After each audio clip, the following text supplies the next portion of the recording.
Kita masuk ke kabar yang pertama.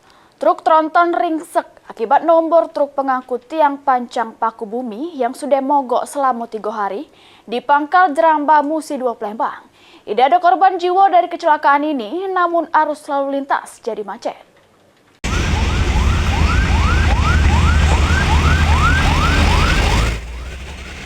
Kecelakaan yang melibatkan 2 mobil terjadi di Jalan Alam Syah Ratu Prawira Negara, tepatnya di Pangkal Jerambah Musi 2 Palembang.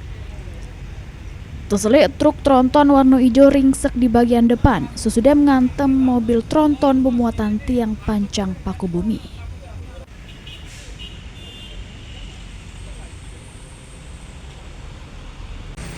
Dari data yang didapat, kecelakaan terjadi pada subuh hari.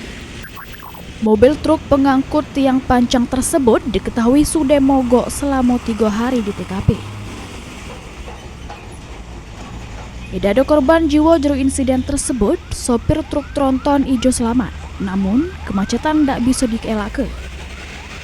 Arus lalu lintas sempat tersendat dari arah perumahan Poligon sampai ke Jerambah Musi 2.